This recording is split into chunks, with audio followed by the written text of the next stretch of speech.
Hey guys, so we are in the Bolt again. With that, I just wanted to give you guys a little bit of an update on how this vehicle is ultimately doing. In this regard, it has been at the dealership for a few days. We actually ended up taking it back because we did get that P0713 code again. And it was annoying the crap out of me because I wanted to make sure we weren't destroying the actual car.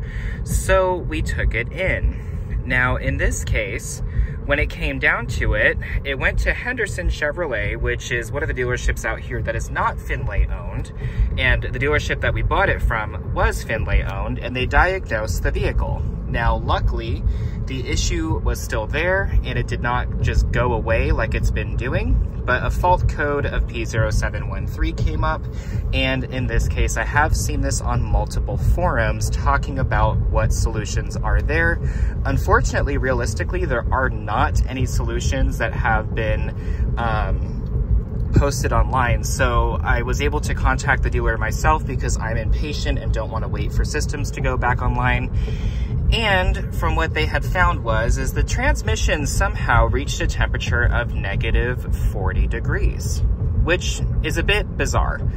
So, of course, it's completely inaccurate. So they had told me that the issue is more with the sensor, not the actual car in terms of its mechanics, so nothing is overheating, which is good because commonly when you get the Bolt EV or EUVs, the code that pops up is for the transmission pump, which in this case, that is not what's happening here. It was mentioning that there was a circuit high output for the transmission temperature sensor, but if the sensor goes bad, of course, with that, it's not going to operate appropriately. So with that, because of all of the stress and drama that has been going on with this vehicle, I am going to Bingo, and hopefully they will have some chargers there because the dealership decided to not charge the car. And I do not have a level 2 at home as I rent, so I parked it across the street at the lovely hospital that offers free charging, and with that, was able to get a few miles out of it. Initially was at 25, now we're at 59. So I am going to DC fast charge this car just this time so that way we can get us back to where we normally are with the vehicle, which is usually with a 90 to 100 mile buffer. So in this case, it was quite interesting because I was like, the car's gonna make it. My husband said it was not, and actually, who knows who was actually right because we were both taking different routes, but when we got the car back, again, it was at like 29 miles of a charge that was left, and we had to take it 17 miles. Unfortunately, it was all uphill. So in this regard, there is a high possibility the car may not have made it, or if it did make it, it would not make it to the charging station. So range anxiety is still gonna be a little bit of a concern with us, but in this regard, it actually is, you know, maybe like as we get used to it and find our routes, then we will go ahead and get used to the car in terms of its habits. We're still learning. And also too, with it being so hot here in Vegas right now, it is 106 degrees. We certainly are, you know, taking a hit in terms of battery wattage. And then also with that, in terms of the AC, it has needed to be much more active.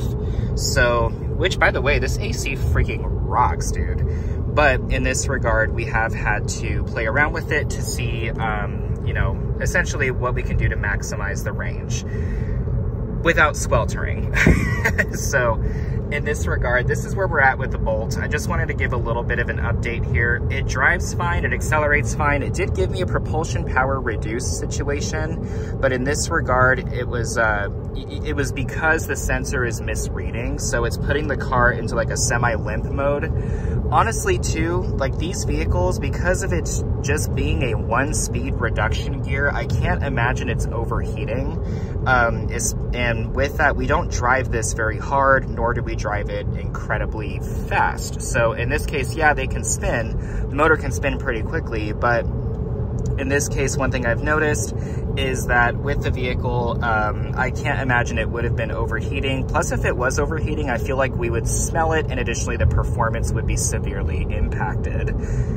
But with that, folks, here is the bolt. Again, we are back in it, and I'm just gonna go play some cards, maybe win some money to pay it off. LOL. But realistically, I'm playing bingo, so I highly doubt that we're getting anywhere in terms of that department. But you know, it's nice to try. So with that, folks, I will catch you guys soon, and I hope you guys have a great rest of your day. Please be well and stay cool out there. Again, oh, we're at 107 now. Ooh, scary.